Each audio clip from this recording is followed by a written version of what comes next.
ما شاء الله لا حول ولا قوة إلا بالله العلي العظيم. حسبنا الله ونعم الوكيل، نعم المولى ونعم النصير. وأفوض أمري إلى الله إن الله بصير بالعباد. أعوذ بالله من الشيطان اللعين الرجيم. بسم الله الرحمن الرحيم. وبه نستعين وهو خير ناصر ومعين. الحمد لله رب العالمين والعاقبة للمتقين وجنة للمؤمنين والموحدين والنار للعاصين والمعاندين والمنافقين. ثم الصلاة والسلام على أشرف الأنبياء والمرسلين خاتم النبيين شفيع المذنبين خير المبشرين والمنذرين المخاطب بطه والياسين بالقاسم محمد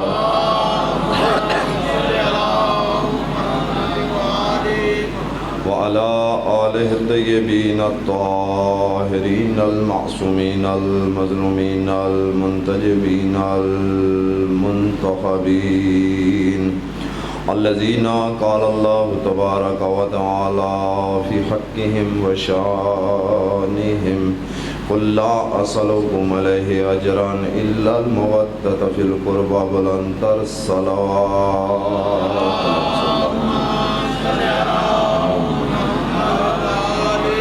ورحمة الله على أحبابهم وأصحابهم وشيتهم ومواليهم ومحبيهم ولعنة الدائمة على أعدائهم ومخالفهم وظالمهم وغاصب حقوقهم ومنكر فضائلهم ومكسر برايتهم أجمعين من يوم عداوتهم إلى قيام يوم الدين. أما بعد فقد قال الرسول صلى الله عليه وآله يا علي أنت وشيعتك هم الفائزون يوم القيامة بلند الصلوات. صلی اللہ محمد وآلہ. مومنین اکرام، بارگاہ خداوندی میں دستبہ دعا ہوں کہ اللہ تعالیٰ بطفیل جہدہ معصومین علیہ السلام بانی مجلس کی اس مساحیہ جمیلہ کو اپنی بارگاہ میں قبول و منظور فرمائے، اور آپ حضرات جو خلوص نیت کے ساتھ اس مجلس میں تشریف لائے ہیں، خداوند متعال سوگواری وعزداری سید الشہداء کو آپ کو بہترین سے بہترین اجر عطا فرمائے. مجلس میں جو تبرک اور نیاز عالم محمد کے نام پہ تقسیم کی گئی، پروردگار اس کو اپنی بارگاہ میں شرف قبولیت عطا فرمائے. خداوند متعال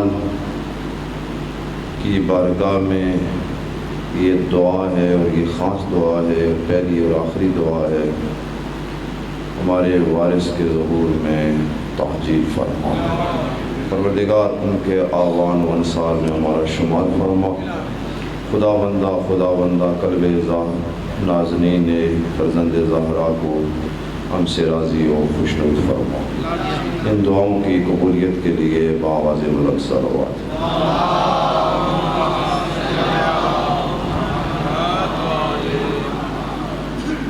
مومنین اکرام، یہ مجلس جس سے خطاب کا شرف بندہ فقیر کو حاصل ہو رہا ہے، یہ مجلس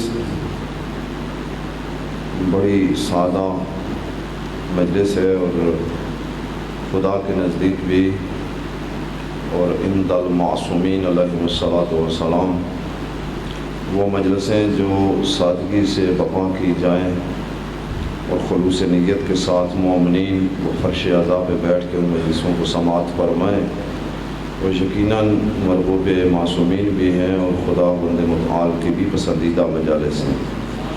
جن میں نمود و نمائش سے پرہیز کیا جائے، اور چونکہ جن حضرات ائمہ طاہرین علیہ الصلوۃ والسلام کے ہم مجلس کرتے ہیں، اللہ ہمیں توفیق دیتا ہے، وہ چونکہ اللہ کے خالص بندے تھے، اللہ کے مخلص بندے تھے، اور ان کا ذکر بھی ہر طرح کی ملاوٹ سے، ہر طرح کی نمود و نمائش سے دور ہے۔ ان کے نام پہ بپا ہونے والی مجالس بھی جب میں کسی قسم کی اپنی ذاتی تشہیر کے لیے یا اپنے آپ کا نام بلند کرنے کے لیے بندہ کوئی ایسی چیز کرے گا تو پھر اس کا عمل خالص خدا بند متعال کے لیے نہیں ہوگا۔ یہ ہستیاں وہ ہیں کہ جن کا اٹھنا بیٹھنا، حرکات و سکنات و گفتار اور ان کے افعال لوجہ اللہ ہیں، ان کے سارے عمل خدا کے لیے ہے، اور ان کی جو مجالس ان کے نام پہ بپا ہونی چاہیے وہ بھی لوجہ اللہ ہونی چاہیے۔ تو آج کی مجلس میں گزارش یہ کرنا چاہتا ہوں کہ پیغمبر اکرم نے یہ ایک ہمارے ہندوستان میں عالم گزرے تو ہندوستان میں ہیں، لیکن ان کا چرچا علمی دنیا میں مصر اور ایران و عراق اور دنیا بھر میں ان کا چرچا ہے، لبنان، بیروت، ہر جگہ پہ جہاں جہاں علمی مراکز ہیں، علمی مراکز میں لوگ ان کو جانتے ہیں۔ ان کا نام ہے ملا علی متقی ہندی، ان کا نام ہے، اور ان کا نام، ایک کتاب کا نام ہے، 10 جلدوں میں کتاب لکھی ہے، کنز العمال۔ کنز العمال لمبا چوڑا اس کا نام ہے، لیکن اس کی ضرورت نہیں ہے کہ آپ کی خدمت میں بیان کیا جائے۔ تو یہ مشہور و معروف ان کی کتاب ہے۔ اس کے اندر پوری اسناد کے ساتھ، اسناد صحیحہ کے ساتھ ایک حدیث کو نقل کیا ہے۔ فرماتے ہیں کہ پیغمبر اکرم کی یہ حدیث ہے کہ حضرت امیر المومنین علی ابن ابی طالب علیہ افضل الصلاۃ والسلام، اللہم صلی علی محمد و علی محمد، بارگاہ سرکار رسالت مآب صلی اللہ علیہ وسلم میں تشریف رکھتے تھے، تو پیغمبر نے فرمایا یا علی انت و شیعتک هم الفائزون۔ بعض الفاظ اس میں یہیں تک ختم ہو جاتے ہیں، بعد میں یوم القیامہ بھی آتا ہے، یعنی آخرت والے دن جب جزا اور سزا کا دن ہوگا، یا علی آپ اور آپ کے شیعہ کامیاب بھی ہیں، کامران بھی ہیں۔ اس حدیث کو نقل کی ہے، اور پھر دوسری کتابوں میں اس طرح نقل ہوئی ہے یہ کتاب، اور ہمارے شیعہ منابع اور مصادر میں کہ پیغمبر نے اپنے سینے پہ ہاتھ مارا اور پیغمبر نے کہا کہ مجھے قسم ہے خدا کی، قسم اٹھائی پیغمبر نے، مجمع عام میں کہا، سینے پات کہا مجھے قسم ہے وعدہ لا شریک کی، اور اس ذات کی قسم ہے کہ جس کے قبضہ قدرت میں مجھ محمد مصطفیٰ کی جان ہے، بے شک یہ سامنے جو شخص بیٹھا ہے جس کا نام علی ہے، یہ اور اس کے شیعہ ہی قیامت والے دن کامیاب و کامران۔ یہ شیعہ مصادر و منابع، مولا آپ کو سلامت رکھے، آپ کی توجہات کا میں شکر گزار ہوں۔ تو اس سے یہ حدیث اتنی معتبر ہے، اتنی مستند ہے کہ خاصہ اور عامہ ہر دو فریقین کے علماء نے اس کو نقل کیا، اور اس کا بھی انکار کوئی نہیں کر سکا۔ اب ایک مثال دے کے آگے بڑھنا چاہتا ہوں۔ سب سے پہلے جو بر صغیر میں جس شخص نے مناظرے کا باب کھولا، اس سے پہلے مناظرہ نہیں تھا، ان کا نام ہے شاہ عبدالعزیز محدث دہلوی۔ اس کو کہتے ہیں، اس پورے خاندان کو کہتے ہیں خاندان ولی اللہ۔ اس میں معتبر اور مستند ہستیاں گزری ہے۔ فارسی میں سب سے پہلے ترجمہ قرآن مجید کا ہندوستان میں جو ترجمہ ہوا ہے وہ شاہ عبد الرحیم محدث دہلوی نے کیا۔ شاہ عبد الرحیم محدث دہلوی، شاہ ولی اللہ محدث دہلوی، جنہوں نے ہمارے خلاف ایک کتاب لکھی ہے ازالۃ الخفا، ازالۃ الخفا عن خلافت الخلفاء، لکھی تو ہمارے خلاف ہے لیکن فضائل سارے مولا علی کے لکھے۔ پھر توجہ کریں گے آپ، یہ خاندان بڑا علمی خاندان ہے، خاندان ولی اللہ، سارے محدث تھے۔ شاہ عبد القادر محدث دہلوی، شاہ عبد الرحیم محدث دہلوی، شاہ ولی اللہ محدث دہلوی، شاہ عبد العزیز محدث، ایک اور ہے شاہ عبد الحق محدث دہلوی، وہ الگ ہے، ان کا خاندان الگ ہے، وہ الگ ہیں، یہ خاندان الگ ہے۔ اس میں بزرگ جو گزرے شاہ عبدالعزیز محدث دہلوی، انہوں نے کتاب لکھی ہے تحفہ اثناء عشریہ. تھوڑا توجہ کریں گے. تحفہ اثناء عشریہ میرے پاس وہ کتاب موجود ہے, عربی میں بھی ہے, لکھی انہوں نے فارسی میں تھی, فارسی پھر اس کا عربی میں ترجمہ ہوا, پھر اردو میں. وہ کس لیے تحفہ اثناء عشریہ, یعنی شیعوں کو میں تحفہ دے رہا ہوں کہ تم باز آ جاؤ, تمہارا مکتب صحیح مکتب نہیں ہے. تھوڑی توجہ کریں. اور اس کے مقدمے میں لکھا کہ اس کتاب کا جواب قیامت تک کوئی شیعہ نہیں دے سکتا. پریشان تو نہیں ہو رہا؟ اس کتاب کا جواب قیامت تک کوئی شیعہ نہیں دے سکتا. تو اس کے 12 ابواب قائم کیے. چونکہ اثناء عشر امام کا تذکرہ تھا, 12 اماموں کا تذکرہ تھا, اس کے ابواب بھی 12 بنائے اور مختلف مقدمے قائم کر کے تو اس کے اوپر گفتگو کی ہے. اور دعویٰ بہت بڑا کیا انہوں نے, چیلنج کیا کہ اس کا کوئی جواب نہیں دے سکتا. تھوڑا سا کبھی اللہ کرے ہماری ایسا موقع ہمیں مل جائے, محرم اور سفر سے ہٹ کر ایک پورا ایسا عشرہ رکھا جائے جس میں علماء تشیع بر صغیر کی خدمات کا تذکرہ کیا جائے. بر صغیر کے اندر ایسے ایسے علماء گزرے ہیں کہ نجف کے علماء ان کے اوپر ناز کرتے ہیں. خاندان اجتہاد, خاندان موسویہ کنتوریہ, بڑے بڑے خاندان گزرے. اس چیلنج کا پتہ لگا اس وقت کے مجتہد اعظم, بہت بڑے عالم تھے, جن کا اب بھی جن کو کہا جاتا ہے خاندان ابقات الانوار, خاندان ابقات. ان کے جتنے پوتے بتیجے جتنے اب بھی وہ لکھتے ہیں ابقاتی. اور ابھی آپ کو میں بتاؤں کہ اس وقت جو شیعہ کالج لکھنؤ میں جنہوں نے عشرہ پڑھا ہے, آغا روحی ابقاتی, یہ اس خاندان کی آخری فرد ہیں. اس خاندان کی, اس کا خاندان ابقات الانوار کہتے ہیں. ان کو کہیں خبر لگی کہ اس طرح محدث دہلوی رحمۃ اللہ علیہ نے ایک کتاب لکھی ہے اور اس میں دعویٰ یہ کیا ہے, اب اس کا مسودہ تیار ہو کے پریس میں جا رہا. انہوں نے اپنے ایک شاگرد کو کہا کہ تو تقیہ کر, اور جہاں کہیں سے وہ کوئی مسودہ نقل کر کے اس کے کوئی چیدہ چیزیں مجھ میرے تک لکھ کے لا.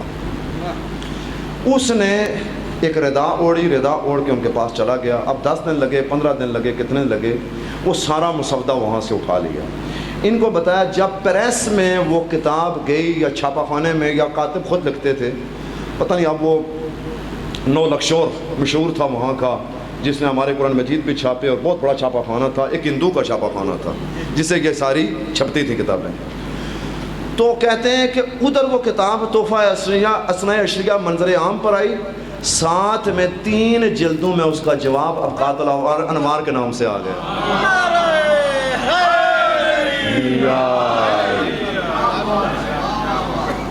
3 جلدوں میں. اچھا 3 جلدیں انہوں نے لکھی, حتیٰ کہ خود ان کے فرزند ارجمند 1945 میں ان کا انتقال ہوا, مولانا سید ناصر حسین مجتہد لکھنوی. وہ خود کہتے ہیں کہ میرے بابا کے آخری وقت میں یہ ہاتھ بھی شال ہو گیا, یہ ہاتھ بھی شال ہو گیا, پھر مجھے بولتے تھے, میں لکھتا تھا. یہ کس وجہ سے, کوئی بددعا نہیں لگی, پریشان نہیں ہونا. یہ ہوا گیا کہ اتنا لکھا حتیٰ کہ امام خمینی کو کہنا پڑ گیا کہ اس طرح کرو, جن علماء کے پاس گنجائش ہے یا حالات سازگار ہیں, جاؤ لکھنؤ میں میر سید حامد حسین موسوی الہندی الکنتوری, جن کو علامہ ہندی کے نام سے یاد, اس کی قبر پہ جا کے سلام کرو, کیونکہ ولایت کی راہ میں جو قربانیاں اس سیدزادے نے دی ہیں اور کسی نے نہیں دی. ولایت کرم. اب فرزند ہو تو ایسا فرزند ہو, کیا فرزند تھا کمال کا. فرزند نے اس طرح کیا, اس کے اوپر حاشیہ لگایا, 19 جلدوں میں لگایا حاشیہ, اور پھر کتاب نجف میں پہنچی اور کہا کہ یہاں پہ چونکہ ہمارے پاس اتنا سرمایہ نہیں ہے, اس کتاب کو پھر نجف سے شائع کیا گیا. اب وہ کتاب 19 جلدوں میں آیت اللہ مرشی نجفی کے حاشیے کے ساتھ قم سے بھی چھپی ہے, نجف سے بھی چھپی. اس کا نام کیا ہے, ابقات الانوار. اب یہ میں نے اتنی تمہید کیوں باندھی, آپ کا اتنا وقت کیوں لیا ہے. تحفہ اثناء عشریہ میں جو مقدمے میں انہوں نے بحث کی ہے نا, وہ کہتے ہیں کہ یہ حدیث پیغمبر کی صحیح ہے. کون کہتا ہے, شاہ عبدالعزیز محدث دہلوی. مقدمے میں کہتے ہیں کہ یہ حدیث بالکل صحیح ہے, پیغمبر نے کہا کہ علی آپ اور آپ کا گروہ کامیاب ہے, آپ اور آپ کے شیعہ کامیاب ہیں, آپ اور آپ کے پیچھے چلنے والے کامیاب ہیں, کامران ہیں, جنتی ہیں, یہ کامیاب. لیکن اس سے مراد یہ شیعہ نہیں ہے جو ماتم کرتے ہیں, یہ لکھا ہے مقدمے میں، توجہ کیجئے گا، میں ایک بنیاد بنا رہا ہوں، آپ کو بڑا لطف آئے گا۔ کہتے ہیں کہ اس سے مراد شیعہ وہ نہیں ہے، اس سے شیعہ مخلصین ہم مراد ہیں۔ چلیں آپ نے مان تو لیا، کچھ تو یہ کہتے ہیں کہ شیعہ فرقہ ہے ہی کوئی نہیں، یا علی، آپ نے مان تسلیم تو کر لیا، کہتے ہیں ہاں وہ شیعہ ہیں، پیغمبر نے کہا ہے وہ شیعہ کامیاب ہے، لیکن اس سے مراد یہ نہیں ہے، اس سے مراد ہم ہیں۔ وہ کہتے ہیں کہ شیعہ اولا، شیعہ مخلصین، اس طرح شیعوں کی بہت سی قسمیں کی ہیں۔ اس میں ایک بات جو جملہ، خوبصورت جملہ انہوں نے لکھا، کہتے ہیں شیعہ اولا اور مخلصین میں پتہ ہے کون بندے شامل تھے؟ کاش آپ میرے پاس بیٹھے تو میں آپ کو مقدمہ کھول کے دکھاؤں تحفہ اسنا شیعہ کا، آپ یقین کریں کہ یہ جملہ سنا تو آپ بڑا لطف اٹھائیں گے۔ کہتے ہیں شیعہ اولا برحق ہیں، شیعہ حق ہے، شیعہ پیغمبر کی یہ حدیث صحیح ہے، اور وہ ایک گروہ تھا، وہ ایک گروہ تھا، شیعہ مخلصین، شیعہ اولا۔ کہتے ہیں کہ جو بعد میں آئے نا یہ تو رافضی ہیں، یہ وہ کہہ رہے ہیں، میں نہیں کہہ رہا، وہ کہتے ہیں کہ بعد میں جو آئے یہ رافضی ہیں، شیعہ پیغمبر کے زمانے میں تھے۔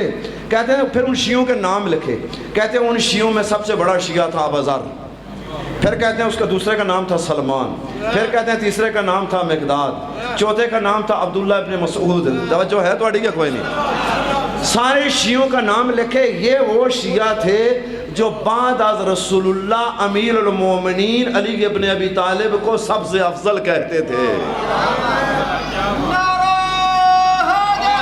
یا علی، یہ شیعہ تھے اور یہ کہتے ہیں شیعہ، بس یہ اس حد تک ٹھیک ہے، اسلام تو ہم مانتے ہیں۔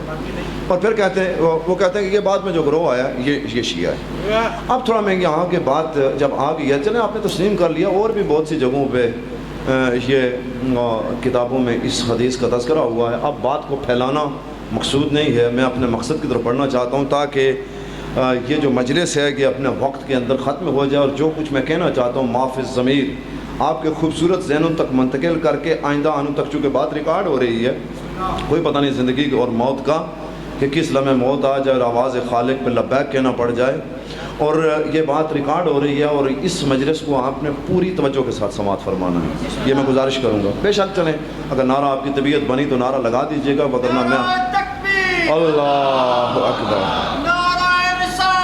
یا رسول اللہ،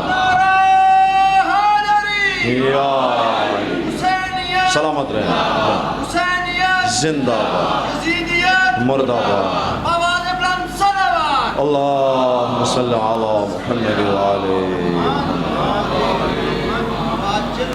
اب دو تین باتیں کر کے میں بڑھنا چاہتا ہوں۔ اب شیعہ اس کا لفظی معنی کیا ہے، اس کا لغت کے اعتبار سے معنی کیا ہے، اصطلاح دین میں، اصطلاح مذہب میں، اصطلاح مسلک میں اس کا معنی کیا ہے، تو یہ تین باتیں سنیں میں آگے بڑھنا چاہتا ہوں۔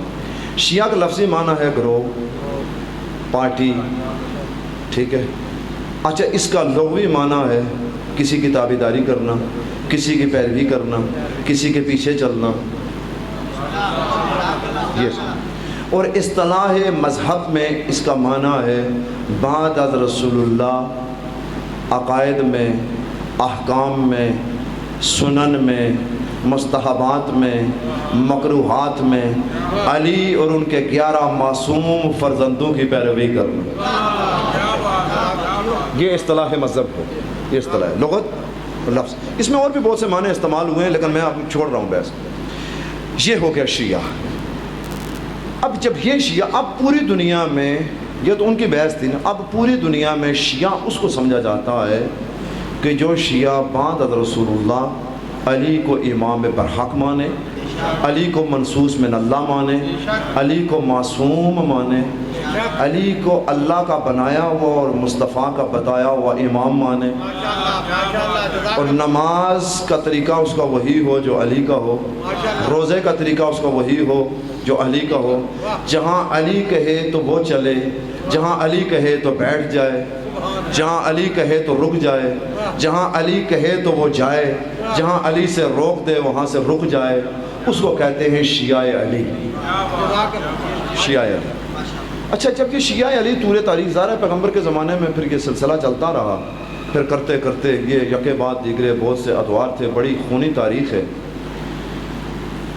کچھ لوگوں نے غور کیا، اور وہ لوگ مسلمان نہیں تھے، غیر مسلم تھے، اور غیر مسلم جو اسلامیات کے بارے میں غور کرتے ہیں، فکر کرتے ہیں، ان کو مستشرق کہا جاتا ہے۔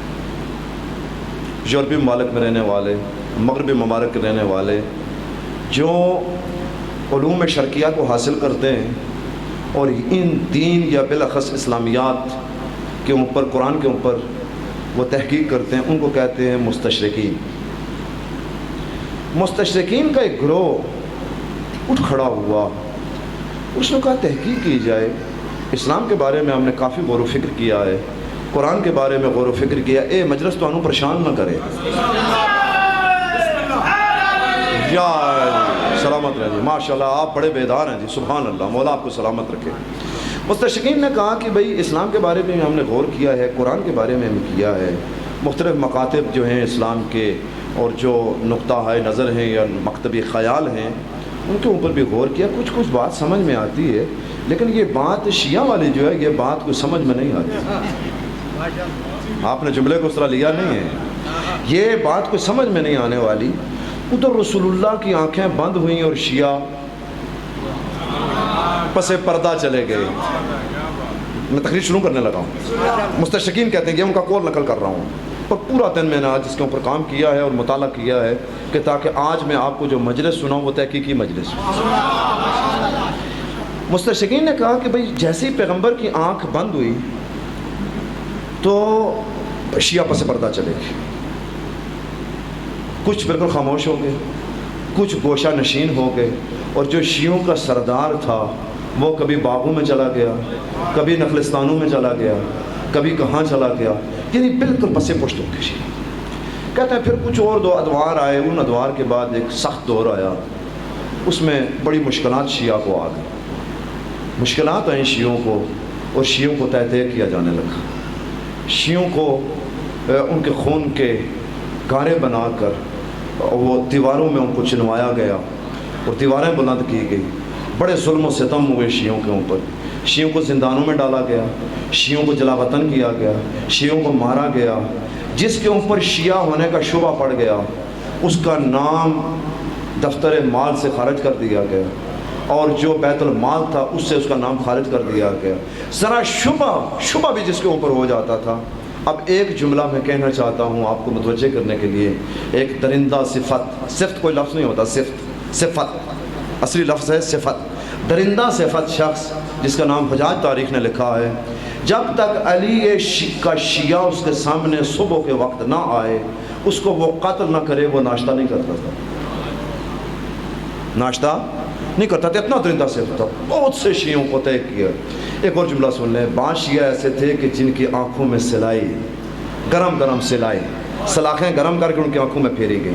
اب آپ جانتے ہیں تاریخ وہ کون تھا؟ وہی زیاد تھا جس کو بھائی بنا لیا گیا تھا، توجہ ہے یا کوئی نہیں؟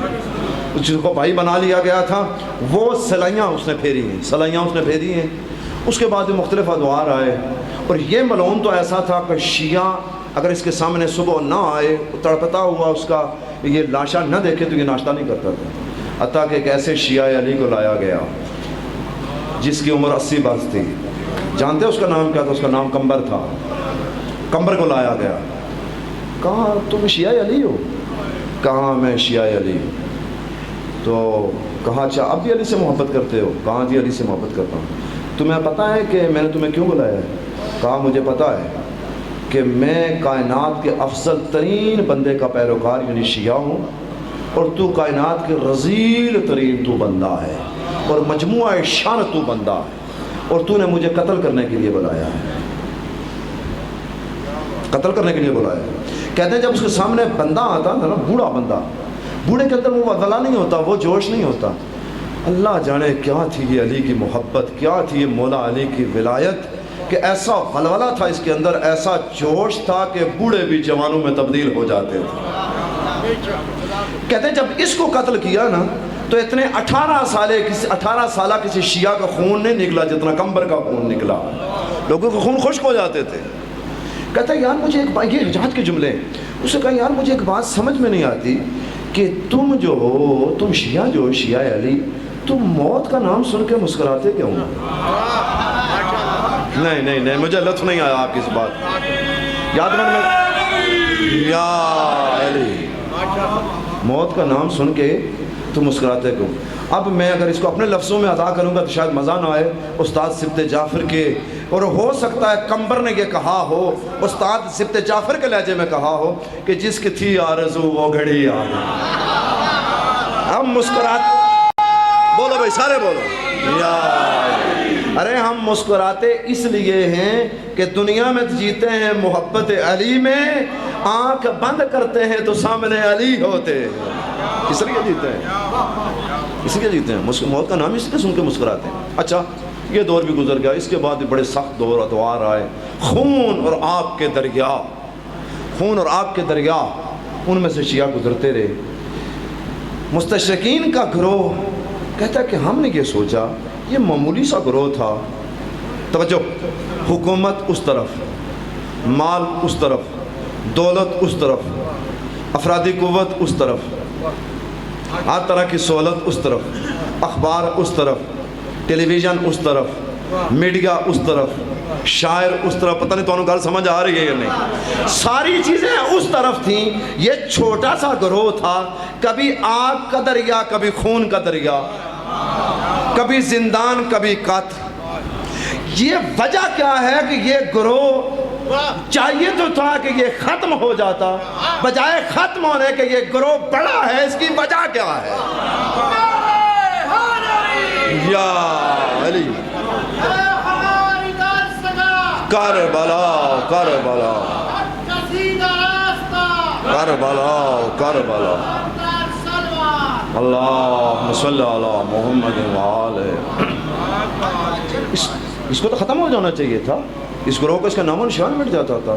خفیہ بھی رہے، کبھی بالکل پس پردہ چلے گئے، کبھی بالکل گمنام ہو گئے، کبھی زندانوں میں، کبھی غاروں میں، کبھی جنگلوں میں، کبھی حکومت کا شکنجہ ان کے اوپر. مختلف قسم کے حالات تھے. ان حالات میں ان آگ اور خون کے عشق نہیں آسان. بس اتنا سمجھ لیجئے ایک آگ کا دریا ہے اور ڈوب کے جانا. یہ آگ کے دریا سے جو ڈوب کے کنارے کی طرف آئے، آگ کے دریا سے تو پھر کوئی گزر نہیں سکتا. شیعت کبھی بھی پھولوں کا سیج نہیں رہی. تاریخ تشیع خون سے بری تاریخ ہے، آگ سے بری تاریخ ہے جی، قتل سے، تلوار سے، تیر کی تاریخ ہے یہ. تو اس کی وجہ کیا ہے؟ ان کو ختم ہو جانا چاہیے تھا، ان کو مٹ جانا چاہیے تھا. بڑے بڑی تہذیبیں آئیں، بڑے بڑے تمدن آئے، بڑی بڑی بستیاں بسیں، تباہ و برباد ہو گئیں، ختم ہو گئیں. یہ معمولی سا گروہ، اور دن بدن یہ تحریک بڑھتی رہی، یہ تحریک رکی نہیں. اس کی وجہ کیا ہے؟ اس کے اوپر غور بھی کیا جائے. یہ کون کر رہا ہے؟ مستشرقین کا گروہ کر رہا ہے. اس کے اوپر غور کیا جائے، فکر کیا جائے. معتزلہ آئے، ابرے آسمان پر چمکے، دمکے ختم ہو گئے. اشارہ آئے، مختلف قسم کے آئے، بنے، کتابیں لکھی، کچھ ہوا، ختم ہو گئے، نام مٹ گئے. آپ علم کلام کے بحثوں میں تو ان کا نام ملتا ہے. جو اہل علم حضرات تشریف بیٹھے، علم کلام کی عقائد کی بحثوں میں تو ان کا تذکرہ ملتا ہے، لیکن کہیں ان کا وجود نظر نہیں آتا. اور یار پوری دنیا ان کی مخالف، حکومتوں کی پوری طاقتیں لگ گئیں، لیکن یہ نہ مٹے، نہ تھکے، نہ جھکے، نہ بکے، نہ ختم ہوئے. اس کی وجہ کیا ہے؟ پریشان ہو گئے. بھائی ہمیں تحقیق کرنا چاہیے، ہمیں سوچنا چاہیے، ہمیں غور کرنا چاہیے. 6 بندوں کا انتخاب کیا انہوں نے، پوری توجہ. 6 بندوں کا انہوں نے انتخاب کیا کہ 6 بندے وہ بھی ماہرین، بالکل ماہر تھے، اسلامیات کے ماہر، علوم شرقیہ کے ماہر، اسلامیات کے اوپر تحقیق کرنے والے، قرآن کے اوپر تحقیق کرنے والے. کہتے ہیں کہ ان کو تیار کیا جائے. انہوں نے چھانٹی کی پورے اس گروہ میں سے 6 بندوں کا انتخاب کیا کہ ذرا تحقیق تو کرو کہ پتہ چلے یہ گروہ ختم کیوں نہیں ہوا. اچھا چلو ختم ہو جاتا، پھر ختم نہ ہوتا تو پھر کہ محدود رہ جاتا، لیکن یہ بڑا کیوں ہے، یہ اتنا پھیلا کیوں ہے. اور آج بھی ہم دیکھ رہے ہیں کہ اس کے اندر وہی جوش ہے، وہی جذبہ ہے، یہ پھیل رہا ہے. اب اس کی تفصیلات عرض کرنے کے لیے کم از کم 2 گھنٹے کا سیمینار چاہیے. میں بہت مختصر کروں، بہت سی کڑیاں بیچ میں سے میں چھوڑ گیا ہوں، بہت سی کڑیاں. اگر آپ تیار ہوں گے تو پھر انشاءاللہ اگر ایسی کوئی ماحول بن جائے تو پھر ایک اشرا اس پہ پڑھنے کے لیے تیار ہیں کہ صرف اسی چیز پہ اشرا پڑھا جائے، اس میں پھر جو ہے نا دائیں بائیں کی کوئی بات نہ ہو، صرف اس چیز پہ پڑھا جائے. اچھا پھر کیا کیا جائے؟ اچھا یہ میں کسی غرور و تکبر کی بنا پر نہیں کہہ رہا ہوں، یہ اس لیے کہہ رہا ہوں کہ مجلسوں کا ماحول ایسا ہے کہ اگر خشک باتیں کی جائیں تو لوگ ناراض ہو جاتے ہیں. یہ اس لیے عرض کر رہا ہوں، یہ نہیں کہ میرے پاس کوئی بہت بڑا علم ہے یا خزانہ ہے معلومات کا، نہیں. میں کچھ کتابیں پڑھتا ہوں، کیونکہ بعض اوقات خطیب کہتے ہیں کہ جی اس بات میرے کے لیے اشرا چاہیے، میری اس بات کے لیے اشرا چاہیے. میں اس معنی میں نہیں کہہ رہا ہوں اللہ مجھے غرور علمی سے اور تکبر علمی سے محفوظ رکھے. کیوں کہ اس زمین پر یا اس منبر پہ جس نے تکبر کیا ہے وہ رسوا بھی ہوا ہے، ذلیل بھی ہوا. اس منبر پہ دعویٰ کرنا اور چیلنج کرنا یا علی کا کام ہے یا اولاد علی کا کام ہے، اس کے علاوہ کوئی نہیں کر سکتا. کئی دعوے کرنے والے آئے اور پھر پریشان ہو گئے، رسوا بھی ہو گئے، اور پھر کبھی کبھی صرف مردوں کے ہاتھوں نہیں عورتوں کے ہاتھوں میں رسوا ہو گئے. پتہ نہیں کتنے بیٹھے ہو، تجھے میں نے سمجھ نہیں آ رہی جی، رسوا بھی ہو گئے. لہٰذا یہ اس وجہ سے میں اپنا جملہ الفاظ واپس لیتا ہوں. یہ صرف آپ کی محبت کی بنا پہ کہہ رہا ہوں کہ یہ قوم تک، نوجوان نسل تک یہ پیغام پہنچے کہ تشیع ہے کیا. تشیع پھولوں کی سیج، ہاں تشیع پھولوں کی سیج کبھی بھی نہیں رہی. علی کا جو شیعہ بنے وہ تیار ہو جائے فخر کے لیے، وہ تیار ہو جائے پریشانیوں کے لیے. اسی چیز کو تو شاید اقبال دیکھ رہے تھے. علی کو امام ماننا ہے نا، پھر تیار ہو جا مشکلات کے لیے، پھر تیار ہو جا تنگی کے لیے، پھر تیار ہو جا پریشانیوں کے لیے، پھر تیار ہو جا موت کو گلے لگانے کے لیے. اور اقبال نے یہی تو کہا، وہ کہتا تم امام سمجھتے ہو، 2 رکعت نماز پڑھانے والے کو امام کہتے ہو. ہاں امام ہے وہ، لیکن جس امامت کی بات اللہ کر رہا ہے، اللہ کا رسول کر رہا ہے، اس سے مراد وہ امامت نہیں ہے. اقبال نے کہا تم امام کو تم امام اس کو بناتے ہو جو تمہیں مشکلوں سے نکالے، تم امام اس کو بناتے ہو جو تمہیں جیلوں سے چھڑوائے، تم امام اس کو بنواتے ہو جو تمہیں گلیاں پکی کر کے دے، تم امام اس کو بنواتے ہو جو تمہیں یونیورسٹی میں کالج میں تمہارا داخلہ کروا دے. اقبال کہتے ہیں آپ پوچھ مجھ سے کہ امامت ہے کیا. کہتے ہیں تو نے پوچھی ہے امامت کی حقیقت مجھ سے، تو نے پوچھی ہے امامت کی حقیقت مجھ سے، حق تجھے میری طرح صاحب اسرار کرے. نہیں نہیں نہیں نہیں، تھوڑا بیدار ہوں گے. تو نے پوچھی ہے امامت کی حقیقت مجھ سے، حق تجھے میری طرح صاحب اسرار کرے. ہے تیرے زمانے کا وہی امام برحق جو تجھے حاضر و موجود سے بیزار کرے. یا ہے تیرے زمانے کا وہی امام برحق. اگلا مصرع جس کے لیے میں محنت کر رہا ہوں، اے تیرے زمانے کا وہی امام برحق جو تجھے حاضر و موجود سے بیزار کرے. توجہ پڑھے لکھے حضرات، کالج یونیورسٹیوں میں پڑھنے والے، اقبالیات کے اوپر نگاہ رکھنے والے، اقبال کو قومی شاعر سمجھنے والے، مصور پاکستان سمجھنے والے اور اقبال کی سوچ اور فکر کو سمجھنے والے، کہتے ہیں کہ جو تجھے حاضر و موجود سے بیزار کرے، دکھا کر موت کے آئینے میں تجھے رخ دوست، زندگی تیرے لیے اور بھی دشوار کرے. سلامت رہیں. کہتا ہے تو امام اس کو کہہ رہا ہے. کہتا ہے امام برحق کی پہچان یہ ہے کہ دکھا کر موت کے آئینے میں تجھے رخ دوست، زندگی تیرے لیے. اب میں بچوں کو، بزرگ تو سمجھ گئے، صاحبان ذوق صاحبان فہم تو سمجھ گئے. بچوں کو سمجھانے کے لیے یہ رخ دوست آئینہ، یہ وہی آئینہ ہے جو سید الشہداء نے شب عاشور کو دکھایا تھا. توجہ کرو بھائی جملے میں، وہی دکھایا تھا کہ ایک 70 سالہ بوڑھا اٹھ کے کہنے لگا یہ آپ کیا کہہ رہے ہیں، چونکہ آئینے میں رخ دوست دیکھ چکا تھا. دکھایا کس نے تھا؟ امام نے دکھایا تھا. بظاہر کیا تھا؟ بھوک بھی تھی، پیاس بھی تھی، تلوار بھی، تیر بھی، زخم بھی، ہر چیز تھی نا کربلا میں. لیکن اس نے چونکہ رخ دوست دیکھ لیا تھا، آئینہ میں دکھایا تھا امام نے، تو اس نے کہا مولا آپ کہتے ہیں چلے جائیں، آپ کی محبت میں مارا جاؤں. تھوڑا توجہ کرنا، آپ کی محبت میں مارا جاؤں، پھر زندہ کیا جاؤں، پھر مارا جاؤں، پھر زندہ کیا جاؤں، یہ عمل 70 مرتبہ دہرایا جائے اور آخری میری لاش کو جلا دیا جائے، راکھ کو ہوا میں اڑا دیا جائے، پھر مجھے زندہ کیا جائے، پھر بھی آپ کے قدموں میں جان نثار کروں گا.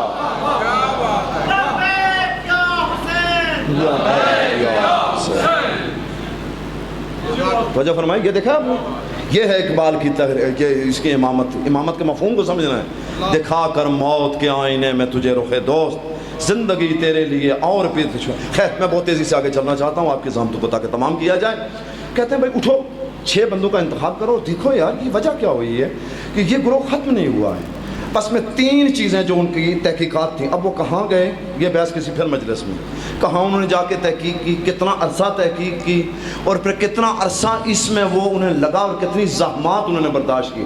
ہم تو تھوڑی سی تحقیق کرتے ہیں تو گھبرا جاتے ہیں. تحقیق کے سنگلاخ وادی میں ہر کو نہیں جانا جاتا, بھوک بھی برداشت کرنا پڑتی ہے, پیاس بھی کرنا پڑتی ہے.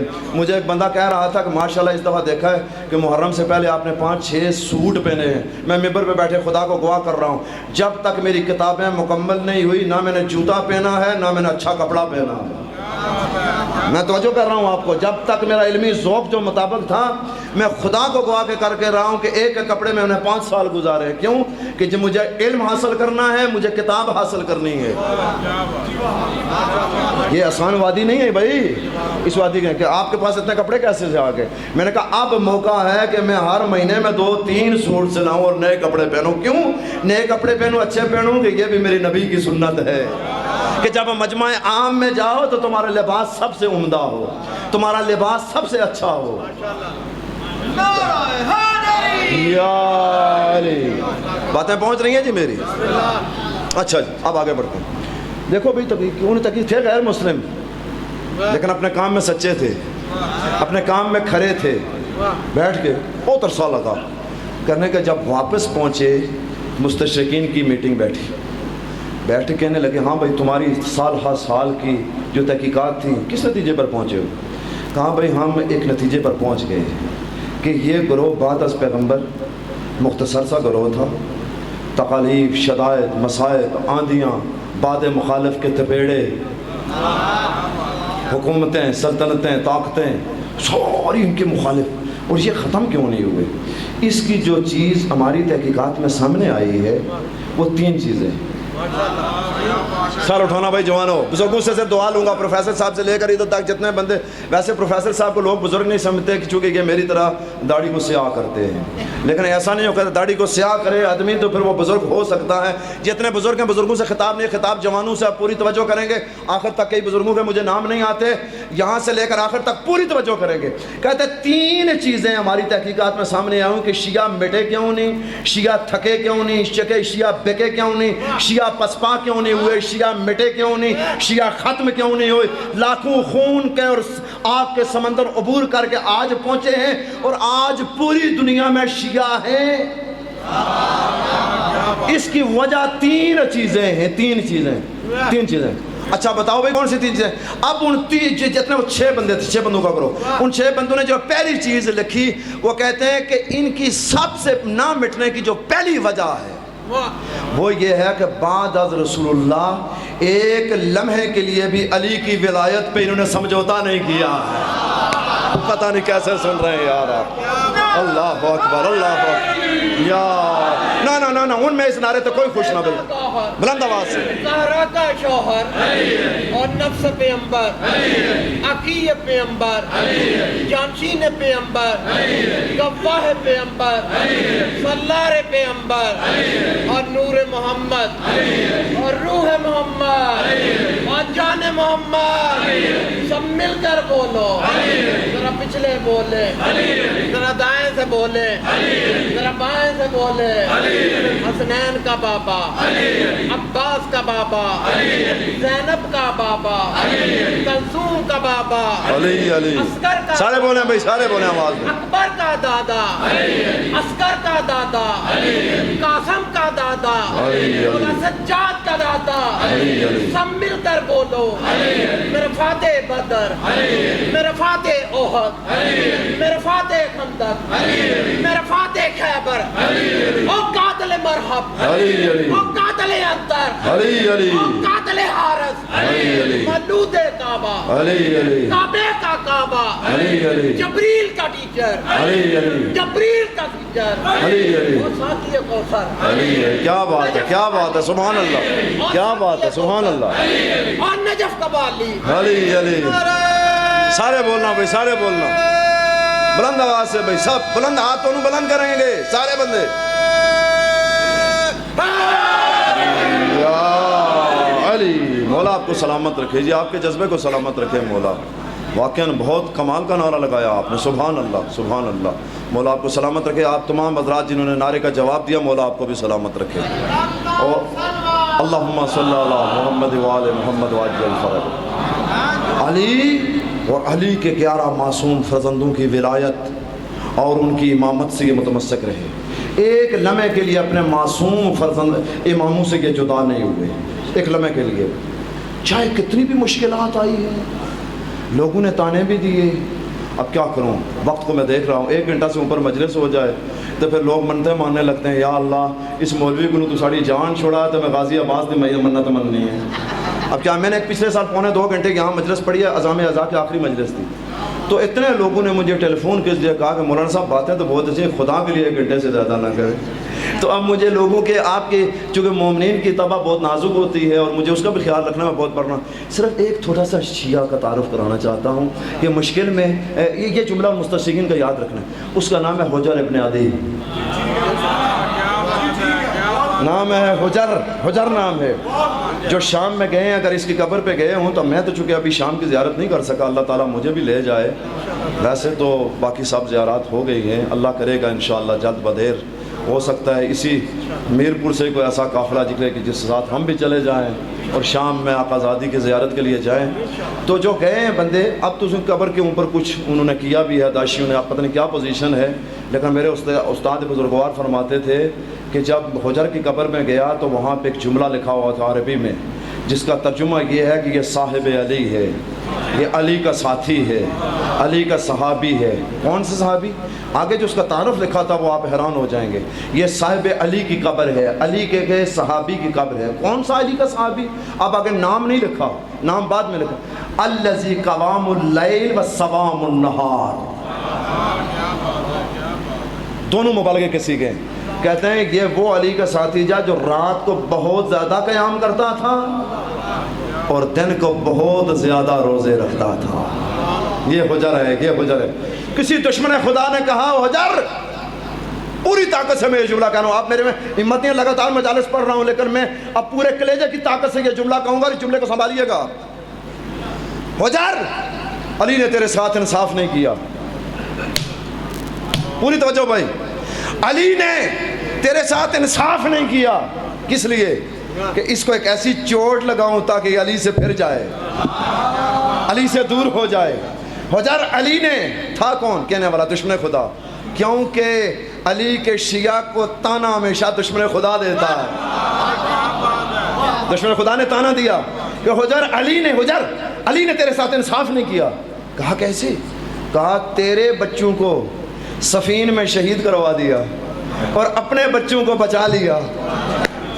اللہ اکبر اللہ اکبر اللہ اکبر، تیرے بچے تو کربلا میں سفین میں شہید ہو گئے اور اپنے بچوں یعنی حسن اور حسین کو سفین میں بچا لیا علی نے۔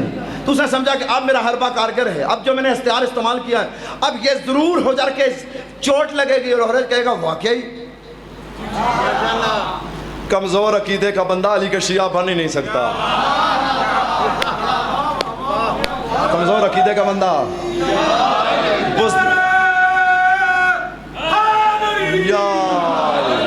بزدل بندہ علی کا شیعہ نہیں بن سکتا، شکی بندہ علی کا شیعہ نہیں بن سکتا، جس کو شک پڑ جائے اگلا تانا دے تو شک پڑ جائے۔ یار میں اپنی بات کر رہا ہوں، آپ تو بڑے صاحبان ایمان ہیں، ہم جیسا کوئی شیعہ ہوتا تو وہ کہتا ہے یار واقعی یار میرے بیٹے تو شہید ہو گئے علی کے بیٹے، لیکن وہ ہم جیسا شیعہ نہیں تھا، شیعہ تھا۔ کہا کہ اپنے بیٹوں کو بچا لیا اور تیرے بیٹوں کو۔ کہتے ہیں بات تو ٹھیک ہی کر رہا ہے لیکن میں اس بات کو غلط ثابت کرتا ہوں، میں کہتا ہوں میں نے علی کے ساتھ انصاف نہیں کیا۔ ادھر کہتا ہے میں نے علی کے ساتھ انصاف نہیں کیا۔ آگے سے دشمن خدا کہتا ہے، جانتے ہو نا دشمن خدا، دشمن خدا کہتا ہے وہ کیسے بھائی، تم نے علی کے ساتھ انصاف نہیں کیا؟ اور میں نے علی کے ساتھ یہ انصاف کیا کہ علی دنیا سے چلے گئے اور میں ابھی زندہ ہوں۔ یہ جواب ہے شیعہ علی کا، نہ شک میں نہ متزلزل ہوا ہے۔ یعنی اس دور سے لے کر یہ ائمہ معصومین کی ولایت سے متمسک رہے، جڑے رہے اپنے ائمہ سے۔ بس جلدی سے سفر کروں، وقت ختم ہو گیا، اب کیا کیا جائے، بہت تھوڑا وقت رہ گیا، چند جملے میں صاحب کے کہنے۔ پہلی چیز، شیعہ کیوں نہیں مٹے؟ کہ اپنے ائمہ معصومین ان کی ولایت سے، ان کی امامت سے متمسک رہے، ان کی محبت کو ایک لمحے کے لیے بھی ترک نہیں کیا، چاہے باد مخالف کتنی ہی تیز کیوں نہ چلے۔ اب اگر یہ بات آ گئی ہے تو مجھے چونکہ یقین تھا، میں تیاری کر کے آیا ہوں اس مجلس کے لیے، تو پھر میں شیعوں کی شان میں 6 مصرے نہ پڑھ دوں صاحبان جو، چونکہ باقاعدہ اس کی میں تیاری کر کے آیا ہوں، تو میں چاہتا تھا کہ آج شیعوں کی شان میں، ایسے شیعوں کی شان میں کوشش کرے ایسے شیعہ علی بنے جس طرح حجر بنا ہے، جس طرح میثم بنا ہے۔ میثم تجھے پتہ ہے؟ تجھے میں وہ درخت دکھاؤں جہاں پہ تجھے سولی پہ چڑھایا جائے گا۔ با خدا یہ کوئی ذاکری نہیں ہے، خطابت نہیں ہے، جب تک میثم سولی پہ نہیں چڑھا اس درخت کے پاؤں میں پانی دیتا رہا ہوں اس کی جگہ۔ درخت تو جلدی بڑا ہو تاکہ میرے مولا کا وعدہ سچا ہو، میرے مولا کی بات سچی ہو، تو بڑا ہو جا۔ اس درخت کو دیتا رہا۔ میثم علی کا شیعہ، رشید حجری ہے علی کا شیعہ، حجر ابن عدی ہے علی کا شیعہ، مالک اشتر کا ہے شیعہ۔ واللہ مالک، اللہ کی قسم مالک بس مالک تھا۔ کبھی سناؤں گا علی کے شیعوں کے فضائل بھی پڑھوں گا۔ اب سن لو، اب سن لو، قرآن میں ہے شیعہ تھے، مسلمان تھے ابراہیم۔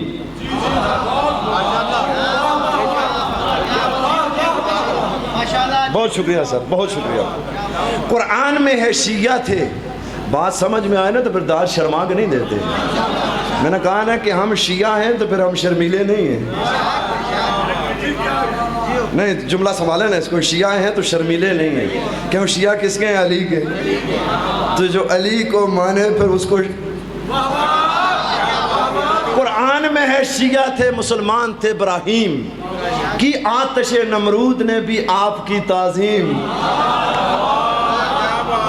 قرآن میں ہے شیعہ تھے، مسلمان تھے ابراہیم، کی آتش نمرود نے بھی آپ کی تعظیم۔ اللہ ری یہ حرمت شیعہ زہ تقریم، اس طرح بھی ہر معجزے کی چاہیے تفہیم۔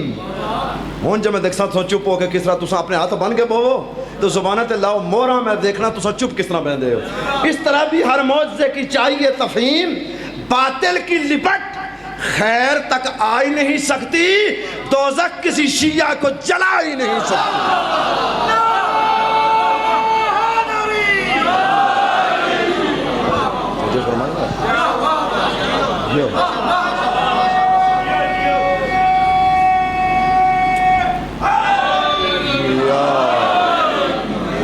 دوزخ نہیں، جلا نہیں سکتی۔ شیعہ نہیں، شیعہ نہیں، پیغمبر کی ضمانت ہے۔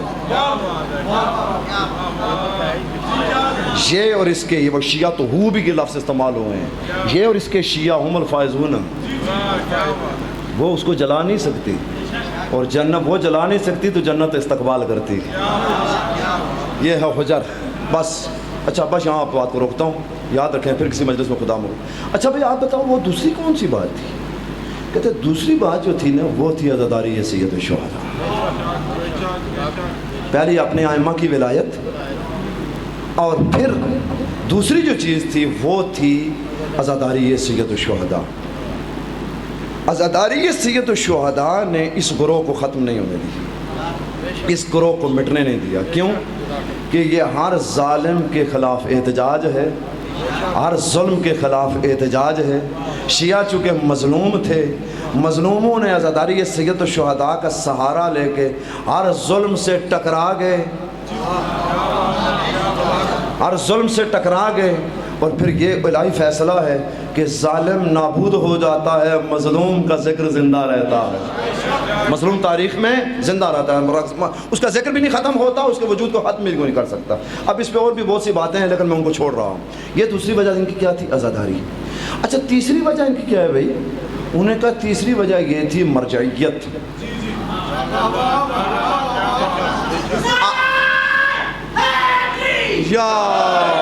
تیسری جو چیز تھی نا وہ ان کا، جب ان کے امام غیبت کبریٰ میں گئے نا، ایک ایسا مضبوط نظام بنا کر گئے ہیں جنہوں نے شیعوں کو ختم نہیں ہونے دیا۔ اللہ اکبر، العظمت للہ، العظمت للہ۔ اللہ اکبر، مولا آپ کو سلامت رکھے. بہت خوبصورت سنتے ہیں. اب ولایت امیر المومنین و اولاد معصومین. دوسری چیز ہے عزاداری سید الشہداء. تیسری چیز ہے نظام مرجعیت و اجتہاد، جنہوں نے شیعوں کو مٹنے نہیں دیا. اب کیسے آپ دیکھیں گے یہ تین چیزیں، یہ کس کا ہے؟ مستشرقین کا. یہ تین چیزیں ہیں، ولایت معصومین، عزاداری سید الشہداء، اور پھر تیسری چیز پہ کیا ہے؟ مرجعیت. اب جو نقطہ آج کی مجلس میں کہنا چاہتا ہوں، اب مرجعیت کے فضائل تو میں نہیں پڑھ سکتا چونکہ وقت ختم ہو گیا ہے. اگر کہتے ہیں تو ایک جملہ پڑھنا دوں اور پڑھوں بھی اس امام کا جو تیرے زمانے کا امام ہے. اور ہو سکتا ہے اس محفل میں، یہ تو کیسے ہم کر سکتے ہیں، یہ تو ہم سوچ بھی نہیں سکتے کہ امام نگران ہے ہمارے اوپر. امام نگران ہے، امام ہماری ہر بات سے آگاہ ہے. یہ کیسے ہو سکتا ہے کہ ہم مخلصین ان کے جد کی مجلس کریں اور پھر امام اس کے اوپر نگران نہ ہو. بس ان کی ایک حدیث سناتا ہوں، بہت سی اس بارے میں حدیث ہے. انہوں نے ایک حدیث فرمائی، نجات دہندہ بشریت میرے آقا و مولا ولی عصر، کہا اما الحوادث الواقعہ فرجہ الی روات حدیث، فرجہ الی روات. کہتے ہیں کہ تازہ حوادث میں، تازہ مسائل میں جو رونما ہوں تمہارے سامنے آ جائیں، ان میں کیا کرو؟ ان روات کی طرف رجوع کرو جو ہماری احادیث کو تحقیق سے جانتے ہیں. الی روات احادیثنا، ہماری حدیث کو تحقیق سے. حدیث کو رٹ لینا اور ہے، رٹ ہو سکتا ہے، جو حدیث کو رٹے وہ محدث ہوتا ہے، اور جو حدیث کو سمجھے، حدیث کا فہم حاصل کرے. فرق ہے نا. اذانوں سننے والے ہوتے ہیں، ان کا انداز اپنا اپنا ہوتا ہے. جو ہماری حدیث کو تحقیق سے جاننے والے ہیں، اس کے اوپر سال ہا سال لگائیں، ان راویوں سے رجوع کرو. کیوں؟ کہ یہ میری طرف سے تمہارے اوپر حجت ہے اور میں اللہ کی طرف سے ان پر حجت ہوں. اگر بات سمجھ میں نہیں آئی تو ہو سکتا ہے یہاں آج کل تو میڈیکل آ گیا، پتہ نہیں اس زمانے میں لوگ کو ہو سکتا ہے کوئی ڈاکٹر اٹھ کے اعتراض کر دے، لیکن چونکہ یہ واقعہ تاریخ میں نقل ہوا ہے اور علماء نے اس واقعے کو نقل کیا ہے. قصص العلماء میں لکھا ہے کہ شیخ مفید کون ہے؟ شیخ مفید. خبردار نوجوانوں، کسی کے پروپیگنڈے میں نہیں آنا، کبھی کسی پروپیگنڈے میں نہیں آنا کہ یہ علماء کیا کر رہے ہیں. بھئی علماء میں اختلاف ہے، یہ ہے فلاں ہے مجتہدین، کوئی کچھ کیا کہتا ہے، کچھ کیا کہتا ہے. تو جب ایک ڈاکٹر کے پاس جاتے ہو تو ایک نسخہ کچھ لکھتا ہے، دوسرا نسخہ کچھ لکھتا ہے، تو وہاں اعتراض نہیں کرتے ہو. تو عالم اگر کہتا ہے کہ اگر مقام ابراہیم سے باہر سے طواف کیا تو اس کی کیفیت کیا ہے، اندر سے طواف کیا تو اس کی کیفیت کیا ہے، تو پھر تم چیں بچیں کیوں ہونے لگتے ہو؟ پتہ نہیں بات پہنچی ہے یا نہیں؟ نا میرے نوجوان دوستو، تم اس قوم کا مستقبل ہو. ہاں بالکل متوجہ رہو. شیخ مفید جس کے اوپر خط کے اندر امام نے لکھا الاخ الرشید، شیخ مفید، اے ہمارے ہدایت یافتہ بھائی، تیرے اوپر ہمارا سلام پہنچے اور ہمارے شیعوں تک یہ پیغام پہنچا دے کہ ہم اگر لمحہ بھر کے لیے اپنی نظر توجہ تم سے ہٹا دیں تو ہمارے دشمن تمہیں زندہ چبا نہ ڈالیں. ہم تمہارے نگاہ رکھے ہوئے، تمہاری خبریں ہم تک پہنچتی رہتی ہیں، یہ پہنچا دو ان تک. یہ شیخ مفید ہے. کہتے ہیں شیخ مفید کے پاس ایک بندہ آیا اور اس نے کہا، یہ تھوڑا سا مرجعیت کی تعریف سن. بندہ آیا اور آ کر کہنے لگا کہ میری خاتون کا انتقال ہو گیا ہے اور وہ حاملہ تھی، اس کے بارے میں آپ کیا کہتے ہیں، کیا کیا جائے؟ اس نے شیخ مفید نے کہا، اپنے علم کی روشنی میں کہا کہ اس کو دفن کر دیا جائے. یہ فتویٰ لے کے نکلا شیخ مفید کے پاس سے. یہ شیخ مفید وہی ہے جس کو خواب میں آ کے حضرت زہرا نے کہا تھا، یا شیخ علمہم الفقہ، ان دو میرے بیٹوں کو فقہ پڑھا، ان کو پڑھا، ان کو پڑھا. کیا پڑھا؟ ان کو میرے فقہ پڑھا. یہ وہ ہے، یہ وہی شیخ مفید ہے. فتویٰ لیا چلا گیا. جیسے ہی باہر نکلا اپنے گھر کے قریب تھا تو دیکھا سامنے سے گھڑ سوار آ رہا. سار اٹھاؤ بھائی، علی کے شیعو، مومن موالیو، سار اٹھاؤ، سار اٹھا کے سنو یہ جملے. وہ تو سامنے سے گھڑ سوار ہے، کہتا ہے تھوڑی دیر کے لیے رک جا. اس نے کہا بھائی کون ہے؟ اس نے اشارہ کیا رک جاؤ. یہ بندہ رک گیا. کہتے ہیں وہ شیخ کا فتویٰ تبدیل ہو گیا ہے. مہربانی بھائی مہربانی تھوڑی مہربانی جنہوں گل سمجھ آ گیا ہو تو بولو میرے نال شیخ کا فتویٰ تبدیل ہوا کیا فتویٰ تبدیل ہوا ہے کہا اس کے پیٹ کو چاک کر دیا جائے اس کے پیٹ میں بچہ ہے وہ زندہ ہے اس کو نکال لیا جائے چاک کے شیخ کا فتویٰ بدل گیا ہے ابھی خاتون تازہ مری ہے اور فوراً جو ہے اس کے بدن سے وہ بچہ نکال دیا جائے وہ کہتا ہے یہ ہوا بچہ 6 مہینے سال 2 سال گزر گئے 2 سال کے بعد میں گیا یا سال کے بعد میں گیا بچے کو لے کر کدھر شیخ مفید کے پاس سلام کیا علیکہ السلام کہا خیریت ہے کہا کہ وہ بچہ ہے جس کا فتویٰ آپ کا تبدیل ہو گیا تھا یہ وہ بچہ ہے جہاں آپ کا فتویٰ تبدیل انہوں نے کہا کون سا فتویٰ کون سا بچہ شیخ مفید بھول گئے کہتے ہیں آپ نے فتویٰ دیا تھا اس طرح میرا بچہ میں آپ کے پاس آیا تھا آپ نے کہا تھا دفن کر دو پھر بعد میں آپ نے قاصد بھیجا تھا اور اس نے کہا تھا کہ فتویٰ شیخ کا بدل گیا ہے شیخ مفید لرز کے رہ گئے اٹھ کے بیٹھے کہتے ہیں کاغذ اور قلم لاؤ آج سے فتویٰ بند آج سے لائبریری بند آج سے دینی مسائل بند نہ میں فتویٰ دوں گا اگر یہ بچہ مر گیا ہوتا یہ کیسا فتویٰ ہے میرا عزاداروں میں کیسے کروں گا وقت ہوتا تو پھر پورا یہ میں واقعہ آپ کو سناتا ایک جملہ سنا چاہتا ہوں امام نے خط لکھ کے کہا شیخ مفید تو ہمارا قابل فخر بھائی ہے فتویٰ دینا تیرا کام تھا اس کی تصحیح کرنا ہمارا کام تھا اللہ اکبر العظمت للہ العظمت للہ مولا کو سلامت رکھے بھائی بڑا سونا استقبال کیتا ہے مولا تو انہوں سلامت رکھے یہ ہے مرجعیت کہا مرجعیت نے شیعوں کو مٹنے نہیں دیا ولایت علی و اولاد علی نے ان کو مٹنے نہیں دیا شیعوں اور تیسری جو چیز تھی وہ عزاداری سید الشاہ اب ہم کریں کیا کہ شیعوں کو مٹائیں اگر 2-4 منٹ ہوتے ہو جب میں مسائل کم کر لوں گا ناراض نہیں ہونا مجھے کہ آپ نتیجے پہ پہنچنے دیں اب کوئی ایسی حرکت کی جائے کہ کسی طرح شیعوں کے ہم ایسا کام کریں کہ ان 3 چیزوں کے اندر اختلاف ڈالیں ہاں بہت شکریہ قبلہ آپ سب کا شکر گزار ہوں ان 3 چیزوں کے اندر اختلاف ڈالیں تاکہ شیعہ بکھر بھی جائے شیعہ ٹوٹ بھی جائیں دشمن کی سازش کو سمجھو دشمن تمہارا بہت چلاک ہے کل بنو امیہ اور بنو عباس کے دور میں دشمن تمہیں نقصان نہیں پہنچا سکا اب دشمن جدید ہتھیار سے وارد ہوا ہے اب اس ہتھیار کو سمجھنا اس کے کمینگاہ کے اوپر نگاہ رکھنا یہ بڑا ضروری ہے بے ہوش شیعہ نہیں ہوتا غافل علی کا شیعہ نہیں ہوتا ہاں وہ غافل نہیں ہوتا معاشرے کے اوپر نگاہ رکھتا ہے مکتب کے اوپر نگاہ رکھتا ہے شیعہ کہتے ہی اس کے جو ذمہ دار ہو غیر ذمہ دار علی کا شیعہ بن ہی نہیں سکتا جو غیر ذمہ دار تھے وہ اسی وقت ہی انہوں نے علی ولی اللہ پڑھا ہی نہیں جو علی ولی اللہ پڑھ لے وہ پھر غیر ذمہ دار نہیں ہوتا وہ ذمہ دار ہوتا بھائی وہ اب معمولی بندہ نہیں اس نے مولا علی کی ولایت کا اقرار کیا ہے بے ہوشی بے عقلی بے سوچی بے فکری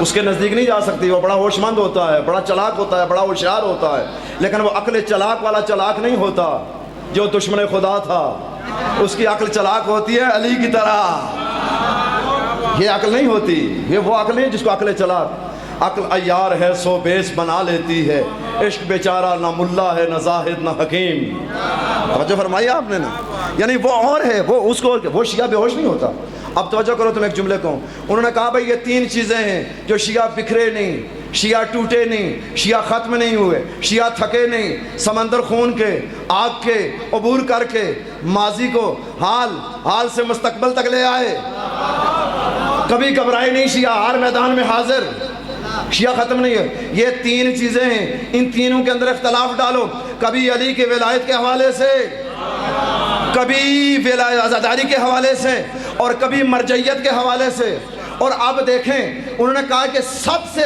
بہترین میدان کون سا ہے انہوں نے کہا پورے جنوبی ایشیا میں ویسے تو پورا جنوبی ایشیا جتنا ہے وہ سارا جذباتی ہے اس میں سے 2 ملکوں کا انتخاب کرو پہلے نمبر پہ پاکستان دوسرے نمبر پہ ہندوستان ان پہ کام کرو باقی ملکوں میں بعد میں سوچا جائے گا پہلے ان ملکوں کے اوپر توجہ کرو کیا کرو ان کے اللہم صلی علی محمد وآل محمد وعجل فرج لے بھائی وقت بہت مختصر ہو گیا، چونکہ 1 گھنٹہ ہو گیا، میں 2 منٹ صرف مسائل کے جملے کہوں گا، سن لو یہ 3 چیزوں میں. اب دیکھیں یہ موضوع کتنا وسیع ہے، اب اس پہ الگ الگ میں نے گفتگو کرنی تھی، اب کیا کروں، وقت ختم ہو گیا. ولایت کے اندر اختلاف ڈالو. جزاک اللہ، مولا آپ کو سلامت رکھے، مولا آپ کو اللہم صلی علی محمد و آل محمد وعجل. ولایت سب سے پہلے مرحلے میں ولایت کے بارے میں ان کو ایسا کر دو، اس کے اندر ایسے شکوک و شبہات ان کے اندر ڈال دو کہ آپس میں تقسیم ہو جائیں. آج میں ایک بات کرتا ہوں کہ شیعہ کو کیا چیز دوسروں سے ممتاز کرتی ہے، شیعہ کو دوسروں سے کیا چیز الگ کرتی ہے.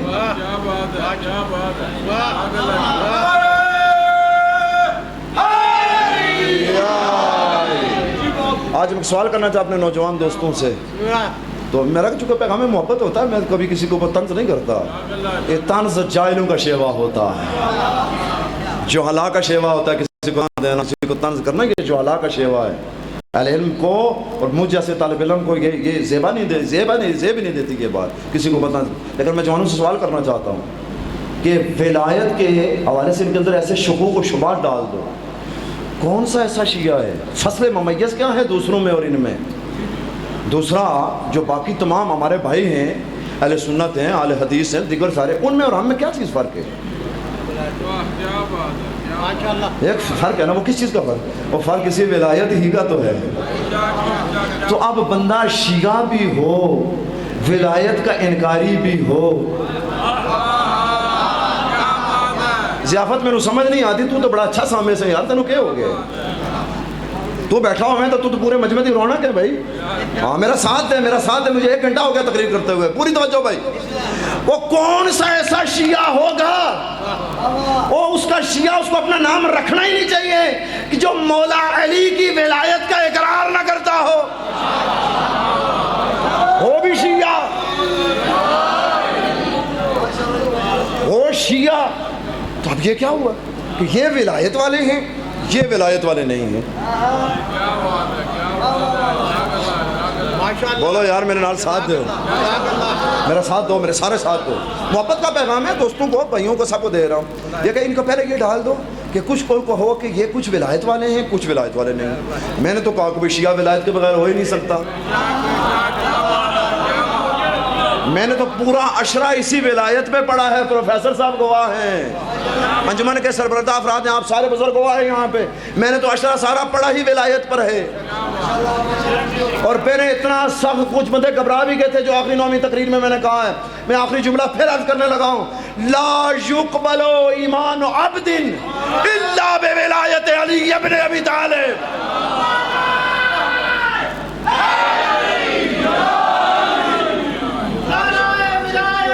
ولی اللہ. اس سے بڑی کوئی حدیث ہے بھائی؟ پوری اسناد اس حدیث کے میں نے نقل کی ہیں بھائی. کس طرف آپ جا رہے ہیں؟ کچھ غور کریں، کچھ سوچ کریں. دشمن آپ کو توڑنا چاہتا ہے، دشمن آپ کو ختم کرنا چاہتا ہے، دشمن آپ کی طاقت کو تقسیم کرنا چاہتا ہے. نہ دشمن کے پروکنڈے میں نہ آئیں. علی کی سنیں، علی کے دشمن کی نہ سنیں. کہاں جا رہے ہیں آپ؟ یا علی، علی کے دشمن کیوں سنیں؟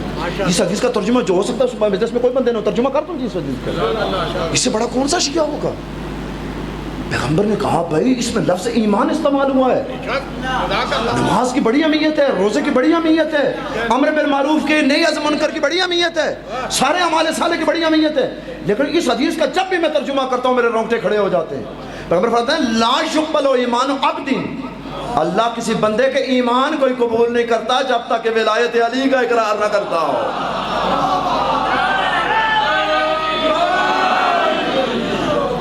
اچھا مولا آپ کو سلامت رکھے. اب اچھا اس میں یہ ہوتا ہے کہ پریشان ہو جاتے ہیں بندے، اور اس طرح وہ دشمن ایک ساز پھیلا دیتا ہے. وہ کہہ دیتا ہے کہ نہیں یہ ان میں کچھ ہیں جو ولایت والے ہیں، کچھ ولایت والے نہیں. میں نے آپ کو کہا تھا کہ کئی دفعہ میں نے تقریر کی، ولایت پہ پورا عشرہ پڑھ دیا. وہ کہتے نہیں یہ اندر سے علی کو نہیں مانتے. عجیب ہے، یہ کوئی دوسرا کہے، کوئی دوسرا کہے تو وہ تو اس کو تو منہ سے اچھا لگتا ہے یہ بات، لیکن اپنا کہے کہ ہے تو بندہ ہے بندہ ہمارا اپنے لیکن اندر سے علی کو نہیں مانتا. علی کو نہیں مانتا تو پھر سیدھا سیدھا پھر مجھے تو کوئی خوف نہیں ہے. جیو جیو جیو جیو ٹھیک ہے جی. ہاں یہ پروپیگنڈا ہے بھائی, اس طرف نہ جائیں آپ, نہ جائیں. ولایت کے بغیر کوئی شیعہ نہیں ہوتا. ہاں ہاں میں ایک جملہ انہوں نے بہت بڑا کہہ دیا, وہ پھر کسی مجلس میں, اگر اس جملے کی طرف گیا تو پھر یہ مجلس صبح تک ختم نہیں ہوگی. یہ مجلس صبح تک رہے گی اور پھر یہ تاریخ میں ہو جائے گا میر پور میں پوری رات ایک بندے نے مجلس پڑھی ہے, پھر مجلس ختم نہیں ہوگی. الحمدللہ خدا مجھے اتنی طاقت بھی دے گا. اچھا یہ چیز, اچھا پہلے اس میں اختلاف ڈال دو, ان کو تقسیم کر دو, اور اس میں دشمن بعض نادان دوستوں کی وجہ سے کامیاب ہو گیا. نادان دوست ہوتا ہے نا, نادان دوست فائدہ پہنچانا چاہتا ہے لیکن نقصان پہنچا جاتا ہے. بعض نادان دوستوں میں اس میں دشمن کامیاب ہو گئے, اس نے ہم کو تقسیم کر دیا. پھر دوسری مرا عزاداری. بھائی عزاداری سید الشہداء کی متعلق ایک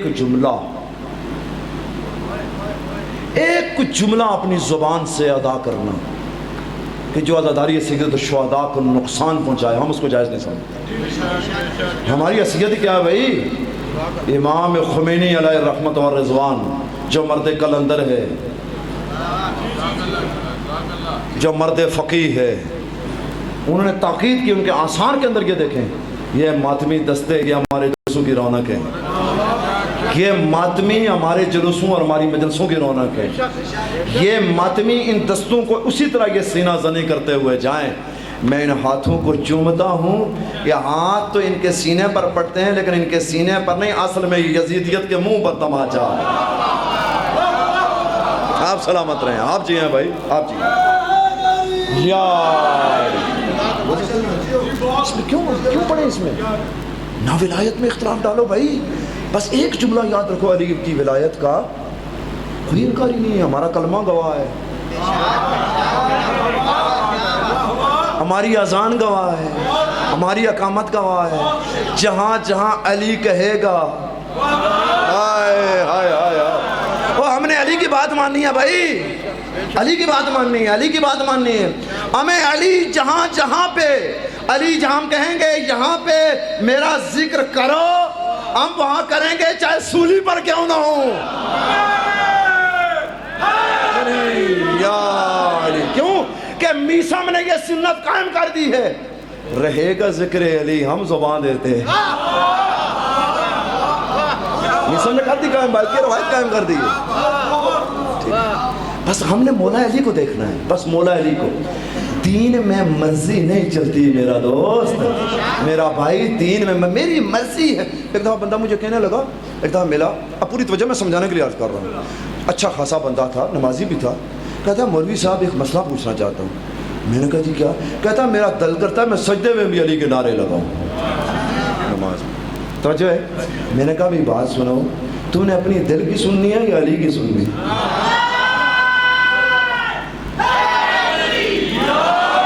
میں نے کہا جب نماز ختم ہو جائے نا تو اچھا آپ نے پتہ نہیں کہ دیکھا, میں دل میں کرتا ہوں, میری اللہ وہ نماز قبول نہ کرے, چاہے جماعت سے پڑھوں چاہے اکیلے پڑھوں, سلام پھیرنے کے بعد اگر یہ جملہ نہ کہوں یا حسین ابن علی تیرے ہوں پر سلام, یہ سلام کے بعد میں بلند آواز سے نہیں کرتا چونکہ یہ چیز مستحسن نہیں ہے. کہا گیا نا مستحب, یہ ایسے کوئی چیز کہا نہیں کہ میری اپنی عقیدت ہے. میں ہر نماز کے بعد جب 3 دفعہ سلام پھیرنے کا کہتا ہوں یا حسین ابن علی, اگر سلام نہ کہہ سکوں تو 1 دفعہ یا حسین ابن میں علی کہتا ہوں. یہ کیوں کہتا ہوں؟ اپنی مرضی دل میں نہیں چلتی بھائی. میں نے کہا تو سجدے میں نہ کر یا علی, کیونکہ کہ علی خوش نہیں ہوں گے. تو نے علی کو خوش کرنا ہے تو سجدے میں اپنی مرضی سے یا علی نہ کہے. علی تو یہ کہتے تھے سبحان ربی الاعلی و بحمدہ, جو علی کو پسند ہے وہ تو سجدے میں کہے, اور جب نماز ختم ہو تو سینے پہ ہاتھ رکھ کے کہے یا علی یا حسین. تو جو ہے جی بھائی, اللہ اکبر, یا رسول اللہ,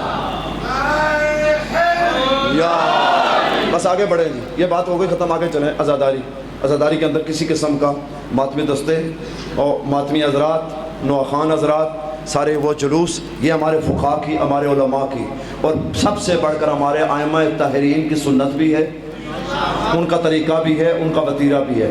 لہٰذا عزاداری کے حوالے سے کوئی بھی جملہ نمازی عزاداری پہ چوٹ نہ لگائے، میں بڑا نمازی ہوں، وہ عزادار ہے۔ بھئی تو نمازی ہے، تو نمازی اس وقت تک ہو ہی نہیں سکتا جب تک حسین ابن علی کا عزادار نہ بنے۔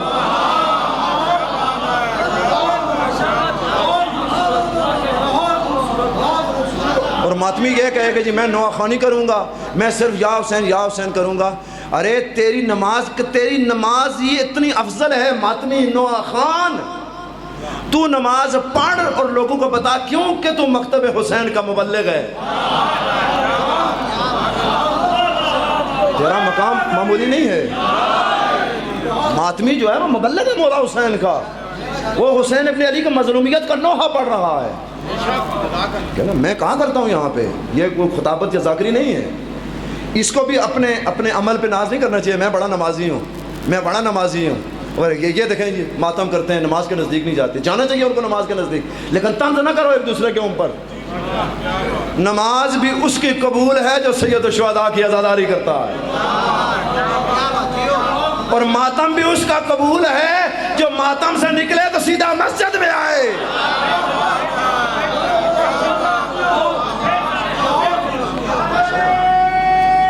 جندہ رہو، بستے رہو، تمہاری زندگی ہو۔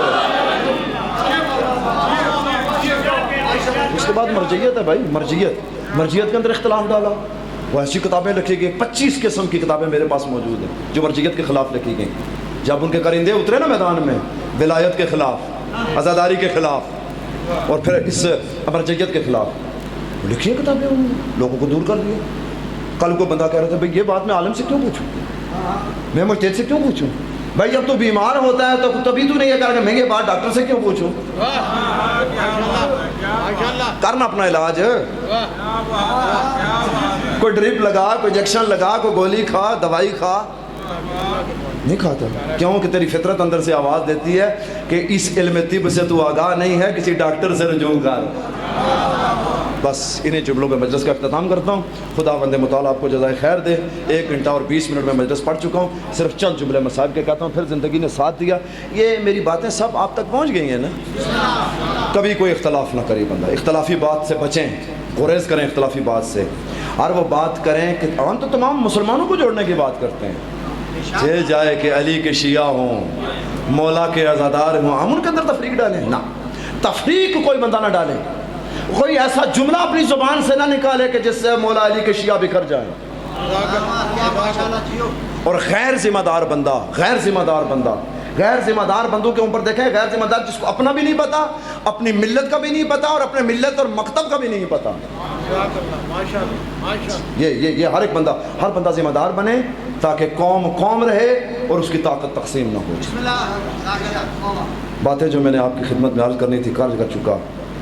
جنگ خیبر میں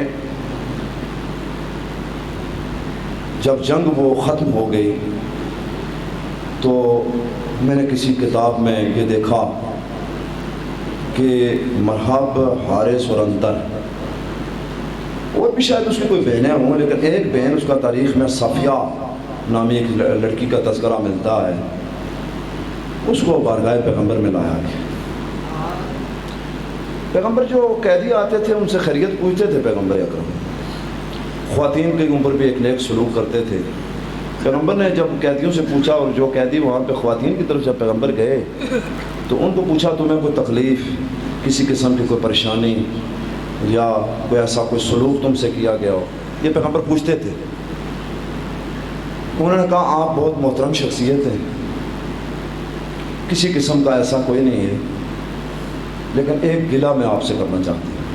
اس کے ساتھ کوئی اور بھی خواتین ہوئی ہوں گی، لیکن تذکرہ چونکہ اس کا میں نے دیکھا ہے، شکوہ کرنا چاہتی ہوں، ایک تکلیف ہوئی ہے۔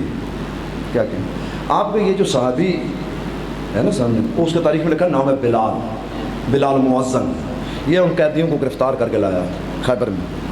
کہتے ہیں یہ جو آپ کا صحابی ہے نا بلال، اس نے ہمیں گرفتار کیا ہے تو یہ ادھر سے ہم کو لے کے آیا جہاں ہمارے بھائیوں کے کٹے ہوئے لاشیں پڑے تھے۔ پیغمبر نے جو جملہ کہا آزادارو اگلی طرف جائیے گا، پیغمبر نے کہتے ہیں بلال ادھر آؤ میرے پاس. بلال سے میں بلال تو کتنا شقی القلب ہے. یہ جملے ہیں پیغمبر کے. بلال تو کتنا سخت ہے. جانتے ہو کتنا بڑا عاشق رسول تھا بلال، کتنا بڑا صحابی تھا. لیکن پیغمبر نے کہا تو کتنا سخت قلب کا مالک ہے تو بلال، کہ یہ خواتین بڑی نرم مزاج ہوتی ہے، تو ان کو ادھر سے لے کے آیا جہاں ان کے بھائی مارے، ان کو کسی اور جگہ سے لے کے آتا.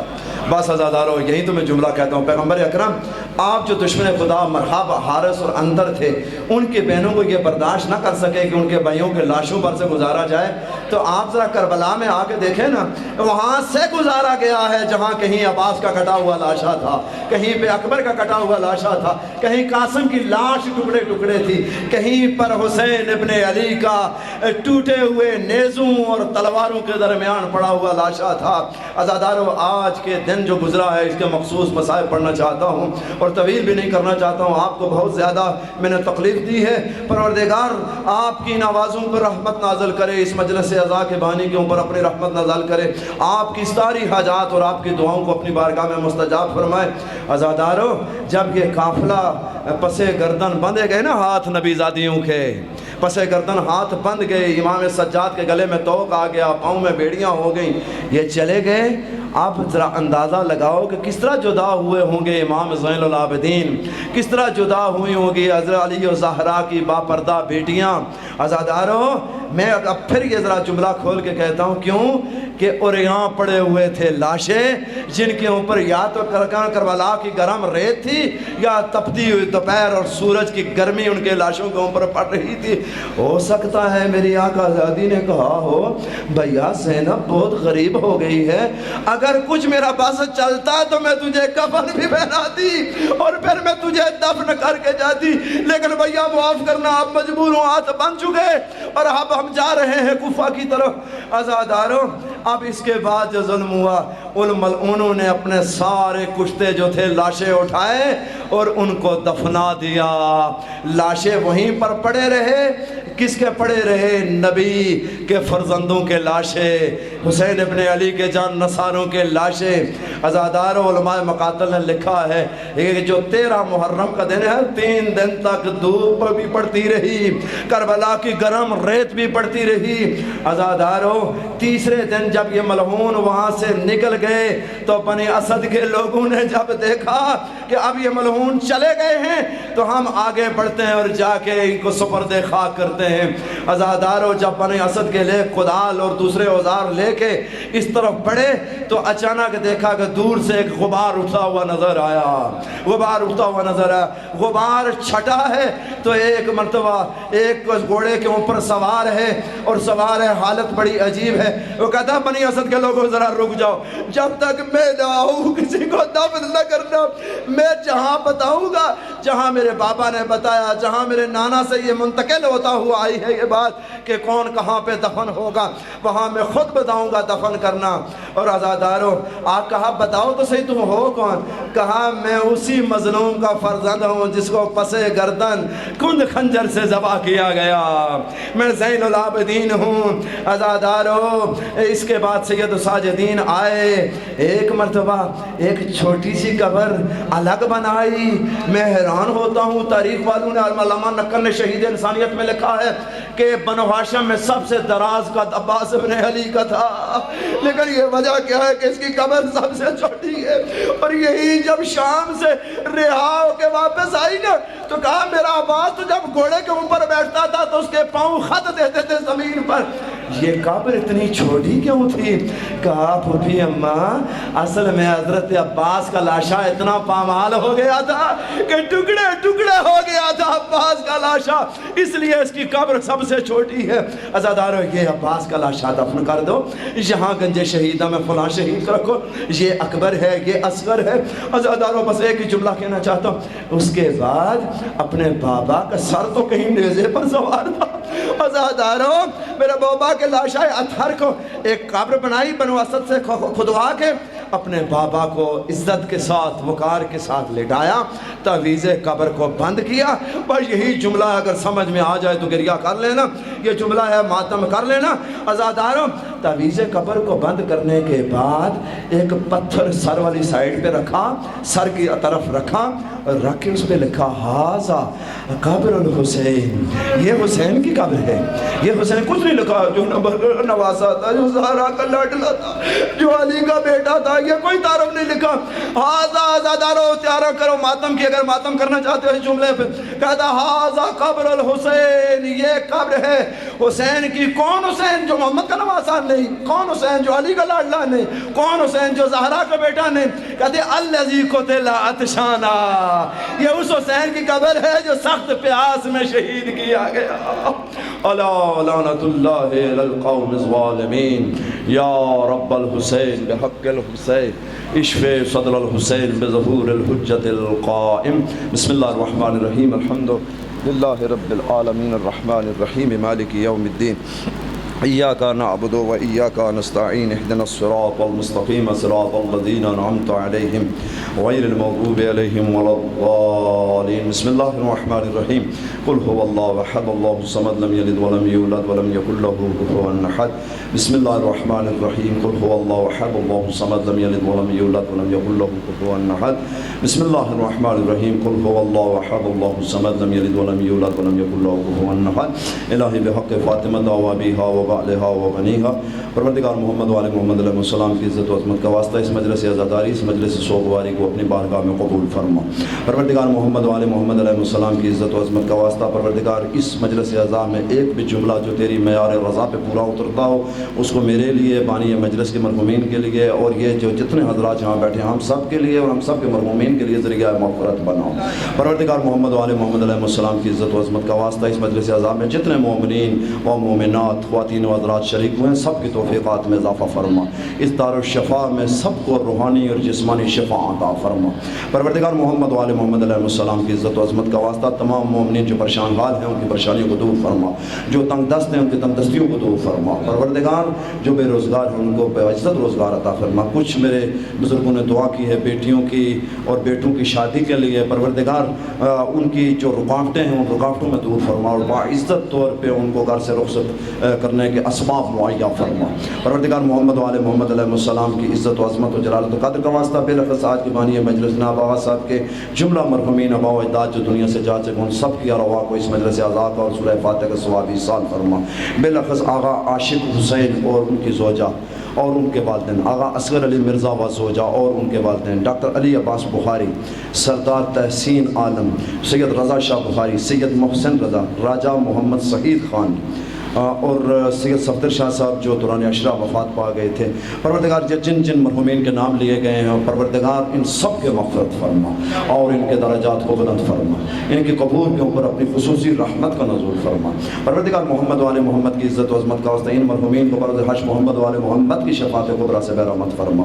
آغا صاحب اور ان کے متعلقین اعضاء و اقارب میں باقی سب افراد کو صحت و سلامتی کے ساتھ طول عمر عطا فرما۔ آج کی اس مجلس کو، اس اہتمام کو، تبرک کو، نیاز کو، مجلس کو اپنی بارگاہ میں شرف قبولیت عطا فرما۔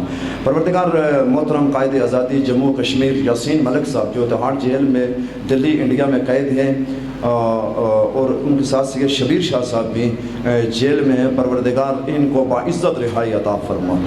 واقعی یہ عظیم انسان ہیں اور ان کی آزادی تحریک کشمیر میں ان کی بڑی خدمات ہیں۔ خداوندہ اس مرد آہن کو جلد از جلد ان کے ساتھ جو شاہ صاحب قید ہیں ان کو امام زین العابدین کی قید کا واسطہ ان کو رہائی عطا فرما اور اس تحریک کے لیے مزید تھک اور پرعزم ہو کے کام کرنے کی توفیق عطا فرما۔ پروردگار محمد و آل محمد علیہ السلام کی عزت و عظمت کا واسطہ ہمارے ایک دوست کا ایکسیڈنٹ ہوا ہے، محب اہل بیت ہے، پروردگار اس کو صحت کامل و عاجل عطا فرما۔ اور سید آغا رضوی شاہ صاحب کے فرزند سید سمیع مریض ہیں، پروردگار ان کو بھی صحت کامل و عاجل عطا فرما۔ سب سے پہلی اور آخری دعا پروردگار ہمارے آقا و مولا ولی عصر امام زمان کے ظہور میں تعجیل فرما۔